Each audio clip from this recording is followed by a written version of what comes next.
Welcome back for another deep dive. Today, we're really getting into something central to, well, everything, your brain, specifically memory and how it all works. Yeah, we're looking at the materials you sent, especially Stephen Pierce's How to Improve Memory, hmm but also drawing from others like brain longevity and mind power. And our mission today really is to sift through all this great info and pull out the practical stuff.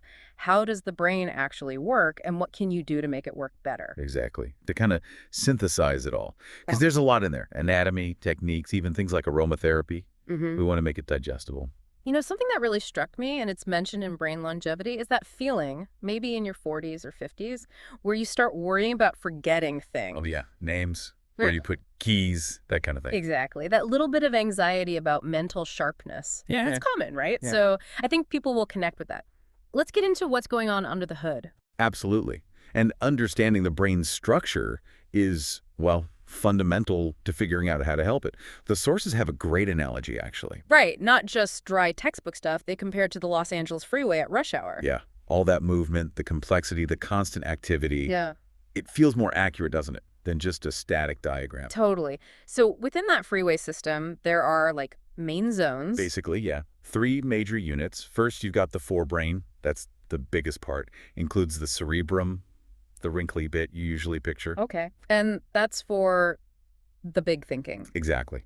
Intellectual activities, memories, planning, recognizing things. It's your higher level command center. Got it. Then there's the midbrain. Right, kind of tucked in the upper brainstem. Hmm. It handles things like eye movements, other voluntary actions. The example was a pilot blinking in the dark, simple but essential, controlled there. Okay. And the third part. The hindbrain, down at the base, connecting to the spinal cord, includes the cerebellum that's big for coordination. So like automatic stuff. Yeah, breathing, heart rate, but also those learned automatic movements, playing violin, riding a bike, running, things you don't have to consciously think through each step for. Right. Okay. So those are the big three regions.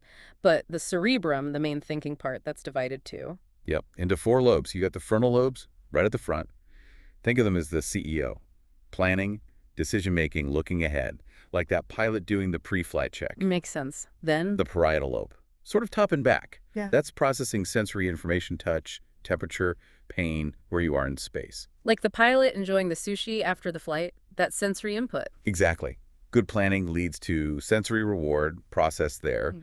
Then at the very back, the occipital lobes, purely visual processing. What you see comes in there. Okay. And the last one. Temporal lobes, kind of on the sides behind the temples. They're crucial for sound, music, but really key for us today, memory formation. Also taste, smell, integrating senses. Huh. So enjoying music and remembering they're physically close in the brain. Interesting. It is. And diving even deeper, you hit structures like the hypothalamus, thalamus, and hippocampus. Mm-hmm. The sources call them gatekeepers Gatekeepers between what? between the spinal cord and the higher brain regions, the hemispheres. They're heavily involved in emotions, basic drives, relaying information. The hippocampus, especially, is vital for memory. Okay. And all this communication relies on chemicals, right? Neurotransmitters. Precisely. They're the messengers passing signals between brain cells. Keeping them in balance is critical for everything to work smoothly. And problems arise when that balance is off, like in Alzheimer's. Yeah, Alzheimer's involves cell death, but also major imbalances in these crucial neurotransmitters. It really highlights that the brain is a physical organ. That's a key distinction they make, isn't it? Brain versus mind. Absolutely. The brain is the hardware, physical, needs nutrition, rest. The mind, that's more like the software. Thoughts, feelings, consciousness, runs on the hardware. Understanding that helps see how we can influence the software by taking care of the hardware. Right. Which brings us back to those worries about getting older and memory loss. The good news seems to be it's not inevitable. Definitely not. That's a major theme. The brain can stay healthy and functional. It depends a lot on how we treat it and use it. So how does that work? They talk about connections, synapses. Exactly. Synaptic connections, think of them like pathways. The ones you use regularly get stronger, faster, more efficient, like a well-trodden path. And the ones you don't use. They can weaken, fade away. It's that use it or lose it principle applied to brain circuits. Which leads to plasticity, right? The brain can actually change. Yes. That's the amazing part. It's not fixed. It can reorganize, form new connections, adapt based on what we do and learn, all throughout life. There's research, like at the Center for Brain Health in Texas, looking at how to maximize this adaptability. So it's not just about preventing decline, it's about potential growth too. How do we encourage that mental But exercise? that's a big one. And it's not just, crosswords, although those help. The sources give some really specific, actionable ideas. Yeah, I liked those, like memorizing the lunch menu, using visualization. Right. Or making acronyms, like that QCFVH example. It's Yeah. about actively engaging, not just passively receiving information, making it meaningful. Or learning a language? That seems like a heavy lift, but a good workout. Definitely. Grappling with new words, new grammar, it forces your brain to build new pathways, really boosts flexibility. And then there was neurobics. That sounded interesting. Engaging different senses. Yeah, Dr. Katz's idea. Shake up your routines. Notice new smells at the market. Taste new things, like that Lebanese coffee example. Or using your non-dominant hand for stuff. Exactly. Brushing your teeth, dialing a phone, Hmm. or waking up to vanilla instead of coffee. Even learning Braille numbers. Little things that force your brain out of autopilot. So the goal is just novelty, breaking routines. Pretty much. Yeah. It makes your brain pay attention in new ways, activates less used pathways, and it connects to how memory works too. Well, think about the types of memory. Sensory, short-term, long-term. Engaging more senses during an experience makes that initial sensory imprint stronger. Ah, so it's more likely to stick, to move into short-term and maybe long-term memory. Exactly. A richer initial experience helps in coding. Okay, so mental exercises are key. What else? The fundamentals. Yes. 5 crucial pillars for brain health mentioned in the materials. They seem basic, but they're powerful. First, sufficient sleep. Really important for memory consolidation. And they mentioned breakfast being linked to recall. Yeah, starting the day fueled. Second, balanced meals, good nutrition. Third, fresh air and proper breathing. Seems small, but oxygen is vital. Fourth is physical exercise, right? Getting the blood flowing. Yep, even 30 minutes most days helps cognitive function. And fifth, a big one, avoiding things that harm the brain, especially excessive alcohol and smoking. Okay. On the nutrition side, they focused on fats, essential fatty acids. EFAs, yeah. Super important for the actual structure of brain cells.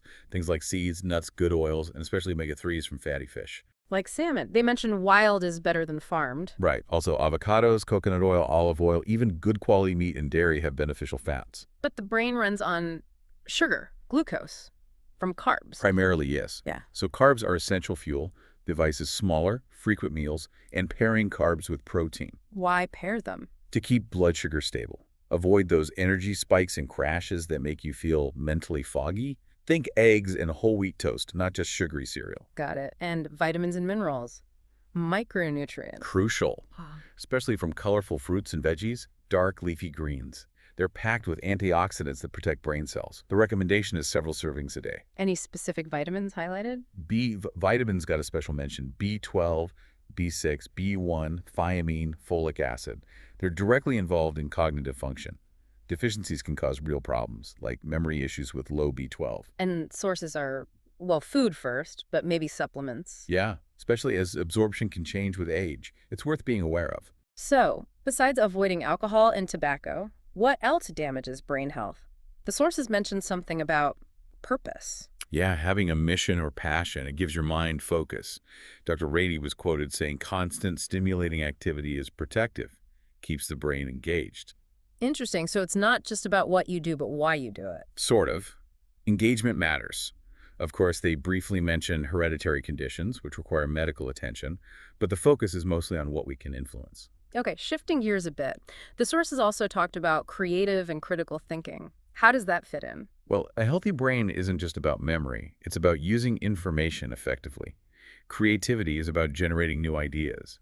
They use the TV show 24 as an example of creative minds under pressure. Right, and it's not just magic, it's a skill you can develop, like advanced brainstorming. Exactly. Pushing past the usual ideas and reframing problems. I like the term cobertunity. Problem plus opportunity. Clever. Yeah, looking for the opportunity within the challenge.